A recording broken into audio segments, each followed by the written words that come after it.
Hello everyone, कैसे हो? This is Udit Jain and you are watching Udit Jain chemistry classes. तो मेरे प्यारे बच्चों, आज का जो हमारा टॉपिक है वो टॉपिक है कि किसी भी केमिकल इक्वेशन को हम कैसे बैलेंस कर सकते हैं। बहुत सारे बच्चों की प्रॉब्लम रहती है कि कोई भी इक्वेशन पेपर में दे दी जाए, उसको बैलेंस कैसे करें। और ये वीडियो मोस्टली उन स्टूडेंट्स के लिए है जो बच्चे अभी करंट में 10th क्लास पढ़ रहे हैं।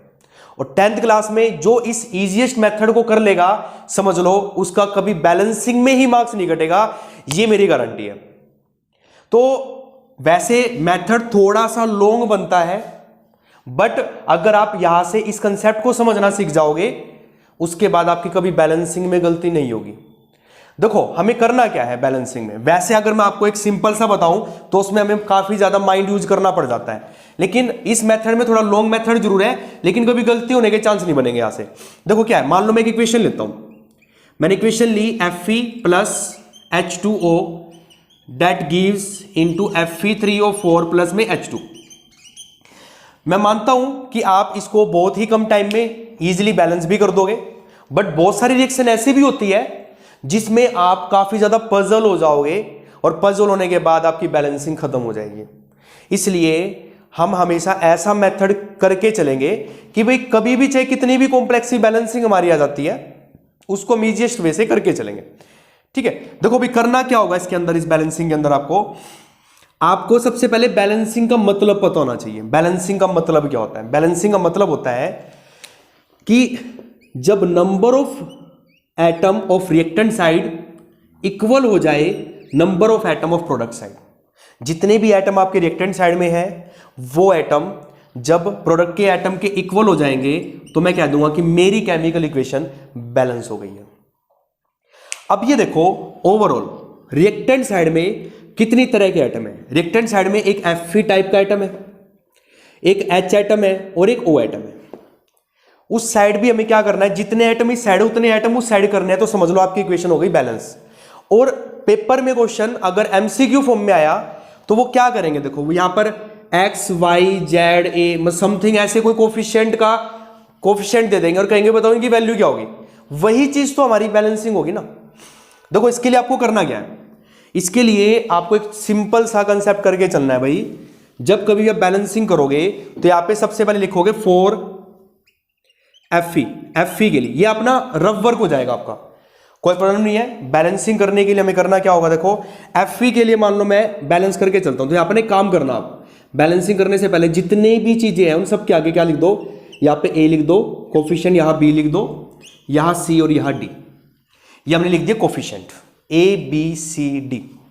अब ये देखो, अगर मैं Fe को बैलेंस करता हूं, मुझे रिएक्टेंट साइड प्रोडक्ट की साइड के इक्वल करके चलनी है, तो क्या करेंगे भाई यहां पर हम Fe के लिए, Fe साइड कितना है 1, और 1 को मैंने इसको क्या मान रखा मैंने A, तो मैं लिखूं, मैं यहां पे इक्वेशन बनाऊंगा A इक्वल्स टू, यहां पर Fe कितने हैं, मुझे रिएक्टेंट को प्रोडक्ट के इक्वल करना है, तो A इक्वल टू क्या हो जाएगा, Fe कितने यहां पर 3, तो मैं लिख दूंगा 3C।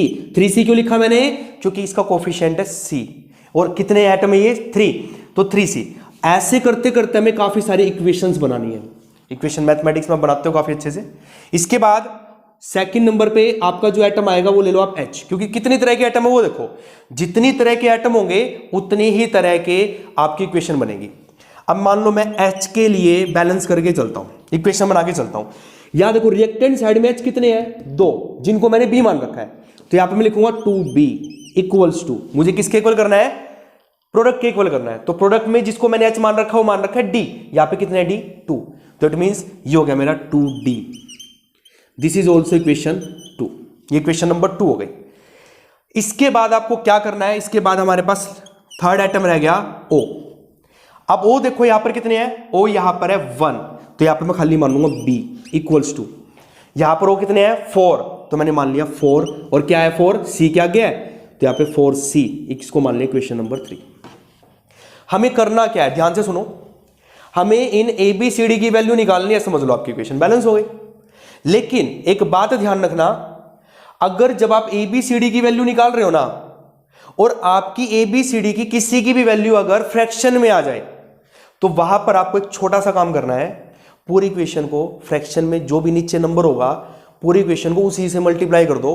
आपकी वो इक्वेशन कंप्लीटली बैलेंस हो जाएगी। और एक चीज और, सबसे मेन चीज क्या मिलेगी आपको हर बैलेंसिंग में, अगर कोई चीज फ्रैक्शन में आ रही है ना, एक नंबर का फ्रैक्शन, एक ही वैल्यू मान लो 3/2 आई, तो अगले वाला भी अगर फ्रैक्शन में आता है तो उसकी वैल्यू भी नीचे 2 ही होगी, उससे अगले वाले की वैल्यू भी नीचे 2 ही होगी।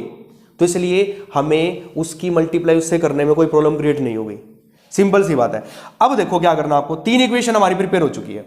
अब सिंपल सी बात, जो 3 इक्वेशन हमारी प्रिपेयर हुई है ना, तीनों में देखो कौन सी वैल्यू एक से ज्यादा बार यूज हो रही है, उसकी वैल्यू को अपनी तरफ से 1 लेट कर लो।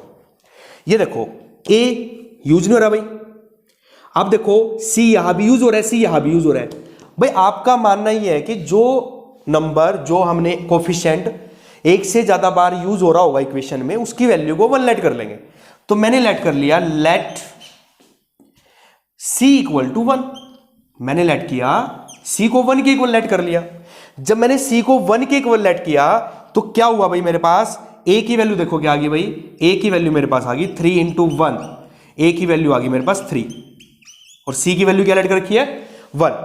अब मुझे किसकी वैल्यू पता करनी है, बी की और डी की। अब देखो जब आपके पास सी की वैल्यू 1 है तो सिंपल सी बात है बी की वैल्यू भी 1 हो, बी की वैल्यू कितनी हो जाएगी 4 × 1 मतलब 4। तो फ्रॉम इक्वेशन थर्ड आपका क्या बनेगा, b इक्वल्स टू 4 × में 1, तो b इक्वल टू क्या हो गया, ये 4 हो गया भाई, कोई प्रॉब्लम नहीं है। अब आपको किसकी वैल्यू पता करनी है, d की। देखो b की वैल्यू आपको पता चल चुकी है, अब इक्वेशन 2 से हमें क्या पता चलेगा, देखो यहां पर ना इस वाली सेकंड इक्वेशन में b की वैल्यू को पुट कर दो। जैसे b की वैल्यू को पुट करोगे तो आपके पास किसकी वैल्यू आ जाएगी, d की।